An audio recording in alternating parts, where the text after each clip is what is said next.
السلام علیکم ناظرین، جیسا کہ آپ سب کو پتہ ہے کہ کل نہ پرسوں عمران خان کے 12 مقدمات پر ہائی کورٹ لاہور میں بحث ہوئی تھی۔ پھر نوٹیفیکیشن جاری کیا تھا پروسیکیوٹر جنرل پنجاب کو کہ آپ آئیں اور ہمیں جواب دیں کہ 12 مقدمات میں جو جسمانی ریمانڈ لیا گیا وہ کس قانون کے تحت لیا گیا۔ طارق سلیم شیخ اور جسٹس طارق سلیم شیخ اور جسٹس انوار الحق فنو صاحب، ان دونوں کی ڈی بی ڈبل بینچ بنا کے یہ مقدمات سنے گئے۔ بہت اچھی بحث ہوئی کل۔ آج کے لیے فیصلہ محفوظ کیا گیا تھا۔ اب فیصلہ یہ ہوا کہ 12 کے 12 مقدمات میں جو جسمانی ریمانڈ بانی P T I chairman Imran Khan صاحب کی لی گئی جسمانی ریمانڈ وہ کالعدم ہے، غیر قانونی ہے۔ کیونکہ اس کی وجہ کیا تھی؟ جو مین پلے لیا گیا تھا وہ کیا تھا؟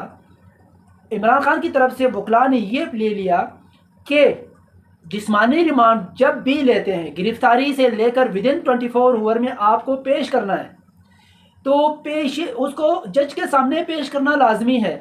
واٹس ایپ پہ یا میڈیا ویڈیو لنک پہ جسمانی ریمانڈ غیر قانونی ہے۔ تو فیصلہ یہ کیا گیا کہ یہ کالعدم ہے، غیر قانونی ہے، غیر آئینی ہے۔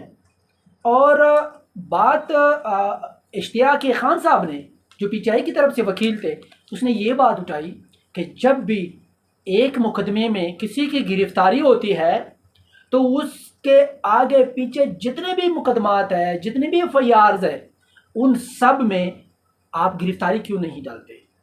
ایسا کیوں ہے؟ کیا یہ قانون کے مطابق ہے کہ آپ اپنی مرضی سے جیسی ہی اس کو بیل کسی ایک مقدمے میں مل جاتا ہے ایف آئی آر میں، اگلے میں آپ گرفتاری ڈالتے ہو؟ یہ بھی غیر قانونی عمل ہے جو قانون کی بالکل خلاف ورزی ہے۔ لہٰذا یہ بھی پلے لیا گیا تھا۔ آج مختصر یہ کہ وہ 12 کے 12 مقدمات میں چیئرمین عمران خان صاحب کی لی گئی جسمانی ریمانڈ کالعدم قرار دے دیا کہ وہ غیر قانونی ہے۔ جب ایک پی ٹی آئی یا ایک چیئرمین پارٹی کے ساتھ، ایک ایکس پرائم منسٹر کے ساتھ، ایک ایسی سیلیبریٹیز کے ساتھ ہمارے ملک میں ایسے غیر آئینی عمل ہوں گے تو ہمارا کیا بنے گا؟ کالیا تیرا کیا بنے گا؟ اس طرح ہمارے ملک میں آئین قانون کی پاسداری اور اس کی ساورنٹی میرے خیال میں انتہا کی ضروری ہے۔ اگر اس ملک کو ہم نے ساورن ملک بنانا ہے، خوشحال ملک بنانا ہے، تو اس میں لا اینڈ آرڈرز، قانون کی یہ ملک ہونی چاہیے، قانون کی ساورنٹی ہونی چاہیے۔ پھر جا کے ہم خوشحالی کی توقع کر سکتے ہیں۔